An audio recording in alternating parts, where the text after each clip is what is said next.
రాష్ట్రీయ స్వయం సేవక్ సంఘ్ శత జయంతి పూర్తి చేసుకున్న సందర్భంగా జనగామ జిల్లా స్టేషన్ కన్పూర్ మండలంలో ఏర్పాటు చేసిన పద సంచలన కార్యక్రమం నిర్వహించారు.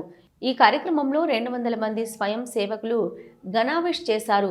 శివునిపల్లి శివాలయం నుంచి స్టేషన్ కనుపురం తిరుమలనాథ స్వామి దేవాలయం వరకు దాదాపు 2 కిలోమీటర్లు ఘోష్ నడుమ పద సంచలనం వేశారు.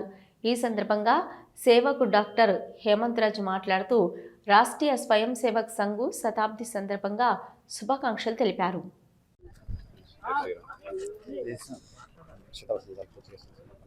రాష్ట్రీయ స్వయం సేవక్ సంఘ్ 100 సంవత్సరాల శతాబ్ది సందర్భంగా శుభాకాంక్షలు.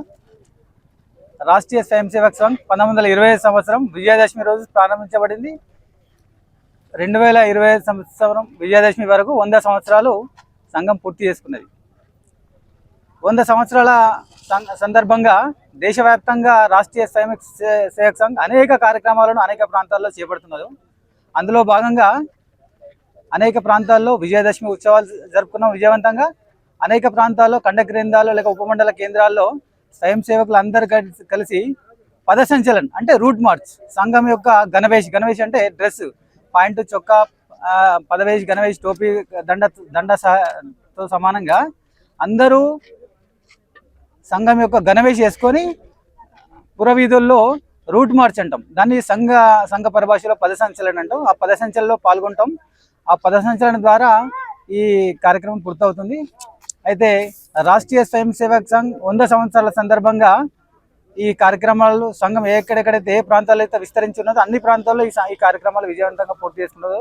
అందులో భాగంగానే ఈరోజు స్టేషన్ గన్పూర్ ఖండ కేంద్రంలో, స్టేషన్ గన్పూర్ అంటే స్టేషన్ గన్పూర్, జాఫర్గఢ్, చిల్పూర్ ఈ 3 మండలాలను కలిపి సంఘంలో కండ అంటాం. ఈ కండలో ఈరోజు పద సంచలన కార్యక్రమం పూర్తి చేసుకున్నాం.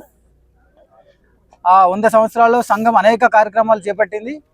అనేక అడ్డంకులు ఎదుర్కొన్న, అనేక అడ్డంకులు వచ్చినా కూడా వాటిని ఎదుర్కొని అనేక విజయాలు సాధించింది.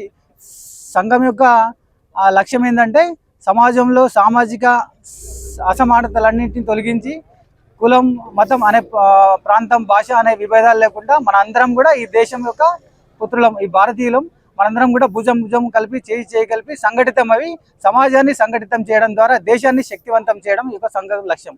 ఆ లక్ష్యంలో భాగంగానే సంఘం ఈ కార్యక్రమాలు చేస్తుంది. ఈరోజు సంఘం అంటే కొన్ని వేల శాఖలు నడుస్తున్నాయి, కొన్ని లక్షల మంది స్వయం సేవకులు ఉన్నారు, కార్యకర్తలు ఉన్నారు, కోట్ల మంది సంఘ అభిమానులు ఉన్నారు. ఈ విధంగా సంఘం 100